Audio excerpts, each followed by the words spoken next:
feel too bad what I'm doing to him. We're at day 3, checking in back in the fight, and I've started to up my battle a little bit, and I started to do something my brothers did to me that I hated. I put Vaseline in basically every pocket that he had. Jacket pocket, pant pocket, anything. Oh, that will drive you slowly crazy, right? And I could hear him go, oh, I'm gonna fight you so hard!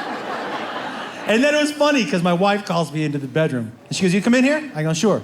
And I look on the mirror, and written in Vaseline on the mirror, I can't wait to fight you.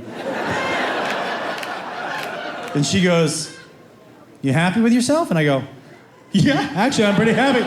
I go, he just wrote a death wish with Vaseline. He's ready to snap. Like I'm not gonna have to wait 12 days. He's ready to go right now, right? And it's so funny, it really is.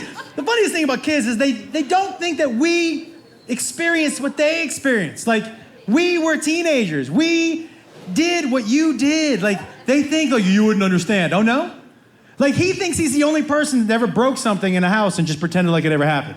Oh, I didn't do that. You guys remember doing that shit? Where you break something when you were a kid and you just throw the pieces out like that lamp never existed? Like your parents, 2 grown-ups, are gonna walk into the living room and just notice that one of the 2 lamps that isn't there. That's how dumb teenagers are. They're dumb as shit.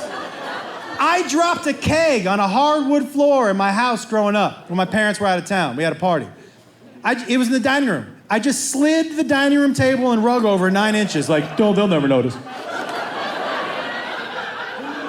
It's the first thing my mom noticed when she walked in. She was like, why is the table there? I'm like, how'd you notice? She was like, I'm a grown-up.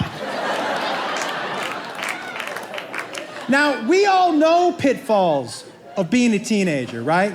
So you have to decide which ones you want to warn your kids about and how you should warn them, you know? I think we've all changed how we warn our kids about drinking and driving. Now, the message is easy. Call an Uber, call a Lyft. I'll pay for everything. Like, there's no excuse for it to ever happen, you know? And I know all the people that I know have kids are very vocal about that now. And I don't know too many teenage kids that are drinking and driving anymore because of that, right? We're pretty clear on this message now. But there's other things that you know they're gonna run into that you don't tell them about. Because how would you? Like my daughter, look, one of the pitfalls that I knew my daughter was gonna run into, my daughter, my princess, my baby girl, the smartest young woman that I know. But I knew that my daughter, my baby girl, you know what pitfall I knew she was gonna fall for? You know what I knew she was gonna fall for? I knew that my daughter was gonna fall for just the tip. How did I know she was gonna fall for that? Because you fell for it, and you fell for it, and you fell for it, and you fell for it. You all fucking fell for something. If you didn't fall for just the tip, you fell for I just want to lay naked next to you. Just one pump. I want to know what it feels like. Don't shake your fucking heads. You all fell for something. And that's what I knew. I'm like, she's gonna fall for that shit. And by the way, it's not that I don't want her to have sex. I'm not that guy who's like, oh, I know that's gonna happen. But the tip is where the bad stuff comes from. The tip makes babies. I don't want that shit. I don't want babies. I'd rather have a guy say just the nuts. Fine, dude. Stuff your nuts in there. I got no problem with that. Stuffed nuts. I'm gonna run for office under stuffed nuts. Looks like it feels great. Stuffed nuts. No kids. That's all I'm saying.